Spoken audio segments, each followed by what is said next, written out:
Hey guys, this is Nikhil Das, and today we have here my friend Sreyas J, and we're going to be talking about gym and also how to improve diet. So I've been going to the gym for some time now, but the advice I'm hearing online is not so impacting me. So can you give some techniques on how to improve diet? First of all, we need a workout, which is quite essential for our body to sustain our doing and so. So mainly this workout is focused on muscle building. So muscle building comes from protein. We need protein to build our muscles. In India, generally we have a protein deficiency. The diet is almost full of rice, chapatis. We learned something called kwashiorkor, right? Which means protein deficiency in biology. Yes. That's in 10-11 also. So we have protein deficiency. We mostly eat carb. Yeah. Even if we go to some function, we eat rice and sadhya and all. There is a huge amount of carbohydrates.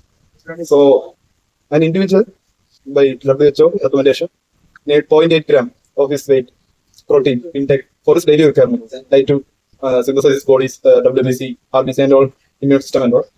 So it's the basic need. This muscle building starts when we exceed our basic need. Like we consume more than the 0.8 gram of the 1 kilo. Like if we are 80 kilos, 0.8 of the 80 kilos. So we need to cross the barrier of that much limited protein we have to consume. Then only we build muscles. But during the same time, we have to strength train also. Yeah, push the limit of how much we're doing, right? We have to do more reps and push our limits to strength train or resistance. Break the muscles. Break the muscles, then break the muscles. So they are like we need rest. Yeah. After the workout, we need rest that the muscles, the broken muscles are getting regenerated, new cells are being formed. Yeah. This is protein. So the main thing is protein and a healthy diet. Can you give some examples of protein-rich foods? Yeah, if you are a strict vegan, you can go for like gram, peas. Even wheat also has a little amount of protein, but it's a spare quantity more of carbohydrates. And if we have to lose fat and gain muscle, we have to be on a calorie deficit. We have to show the calories, or we have to eat reduce carbs, right? Reduce carbs and eat more protein. You vegetarian diet. Also guava, when fruits like guava and other fruits also have protein. And you may also take egg white and egg yolk. Together contains a amount of 8 to 10 gram of protein for 1. If you don't take that egg yellow yolk. Yeah, yolk, you will get only 6 to 7 gram of protein. But it's quite good source of protein. And if you see about the non-veg options, lean meat, that is chicken. Chicken is a good source of protein, but I don't suggest this red meat. Red meat is also a good source of protein, but it's accelerates the cholesterol level of the body. So it's doing a good thing. It's a front and a four. It's doing a good thing, and also it is affecting our cholesterol levels and LDL cholesterol. In coming years, we will develop some heart problems and all. So I don't suggest that beef, pork, mutton, and something like that. What about fish? Fish is a good option, mainly small fishes. Large fishes also, that the problem arises with we have studied in biology tropic levels. Yeah, the base level is plants. Yeah. We consume from plants. The 10% of the energy from the sunlight is the producer consumer. Yes. So we eat the predators like the shark and all. That is the top level of they have accumulated so much of energy, and that's also bad for our. So we depend on those animals, which usually consume that plant-based diet. Or else we will also consume plant-based diet. That is more eco-friendly and good for us. Eat both. We're consumers. We are usually omnivores. From the past also, we look at our teeth also, we have canines. You have seen canines. Canines can be, sharp canines can be seen in also carnivores, tiger, lion and those. But there are grinding teeth also. That was you may have seen in cows, buffaloes and all. Giraffe. They have grinding teeth. They digest this plant-based diet.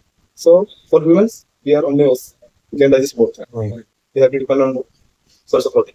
And now on one last advice that I want to get from you is, can you give one food that is really unhealthy that most people are unaware of, that to get better for diet? We should avoid ultra processed food. That's the main problem. The main problem arises with the ultra processed food is added sugar. WHO has laid down a detailed regulation of permitted added sugars like 25 grams per day for a user. But the ultra processed food usually contains more than that. If you drink 2 liters of Coke, that consumes also 63 grams of added sugar. That is also bad for the body. So protein bar, even the protein bar contains added sugars. So that's also bad for the body. So some people think that the protein bars are very good, they are very tasty, so they are sweet, gives protein, high in protein, but there's a other. On the other hand, we see that there are added sugars, stabilizers, acidic hydrolysis, and preservatives are also there, which in turn builds muscle, but also reduces your risk for living long. I believe that for like students like us who are studying and also going to the gym, we can have both balanced diet which satisfies both. We either have to be catering towards the gym, which is more in protein, or more foods which help in studying. But balanced diet, I think it's not so good. What is it? For studying, we usually consider omega-3 fatty acid. That's the main thing for our neural receptors and all to make our new neural connection. But studying is a process of new connections, making new neural paths. Yeah, that's So these omega-3 fatty acids help in it.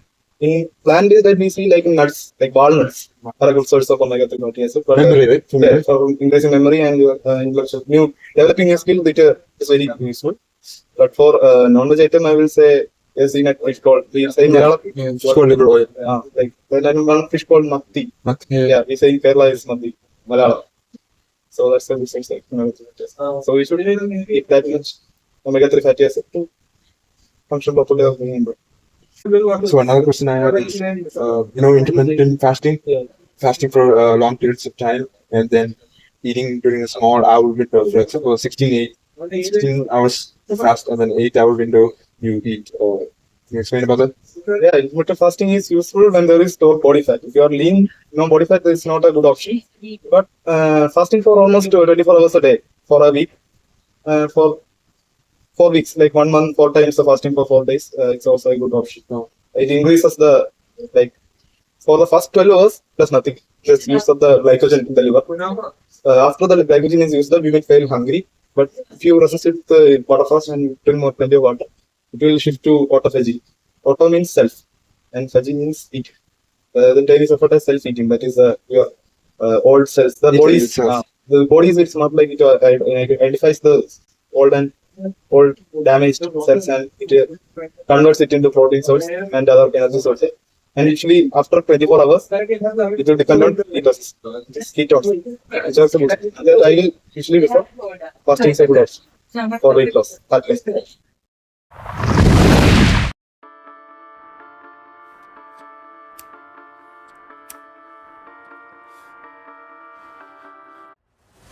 So, thank you.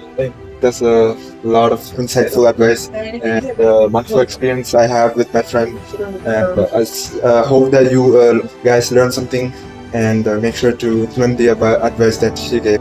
Make sure that you like, subscribe, and share the video so that others also benefit from this advice. Thank you. Bye.